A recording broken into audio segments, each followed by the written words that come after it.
ఈరోజు మనం Indian history timeline గురించి చదవబోతున్నాం. So history is a simple meaning ఏంటంటే study of a past.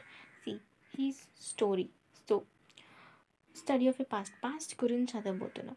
So past గురించి చదివితే past is a complicated thing. ఆ కాంప్లికేటెడ్ థింగ్ ఎందుకంటే సి ఎగ్జాక్ట్గా మనం చెప్పలేముకి లైక్ సి చాలా డెత్స్ ఉంటాయి, చాలా వార్స్ ఉంటాయి, చాలా అప్ అండ్ డౌన్స్ ఉంటాయి.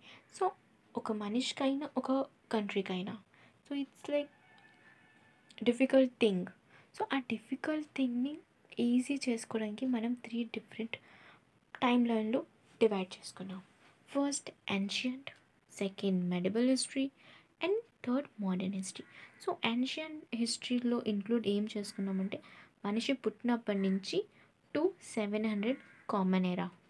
సో అప్పటిదాకా ఇంక్లూడ్ చేసుకున్నాం. అండ్ మెడివల్ హిస్టరీ ఏంటి 700 కామన్ ఎరా టు 1857 వరకు జరిగినవన్నీ మెడివల్ హిస్టరీలో ఇంక్లూడ్ చేసాం.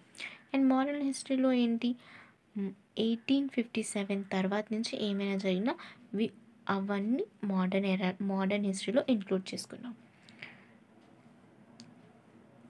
సో ఏన్షియంట్ హిస్టరీ వచ్చి ఎవరు రాయలేదు, ఎందుకంటే ఇప్పుడు ancient history life just start అయిన తర్వాత వాళ్ళు రాయడం కన్నా ఎక్కువ పిక్చర్స్ డ్రా చేసేవారు. ఓకే, సో వాళ్ళు పెద్దగా ఈ హిస్టరీ పెద్దగా రాయలేదు. ఓకే, ఇప్పుడు మెడివల్కి వచ్చేసరికి మెడివల్ వాళ్ళు రాశారు, వాళ్ళకి వచ్చిన లాంగ్వేజ్లో రాశారు, అది మనకి రాదు. ఓకే, సో మనం చదవలేకపోయాం. వీళ్ళు ఏం రాసుకున్నారు మెడివల్ హిస్టరీ పీరియడ్లో మోస్ట్లీ మనం వాళ్ళు రాసుకున్న హిస్టరీ మనం చదవలేకపోయాం.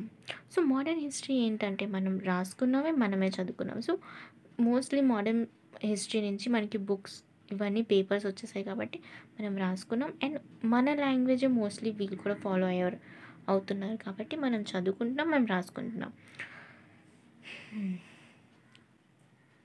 నెక్స్ట్ క్లాస్లో ఏన్షియంట్ హిస్టరీ డిఫరెంట్ పార్ట్స్లో డివైడ్ ఉంది, అది మనం చదువుతాం.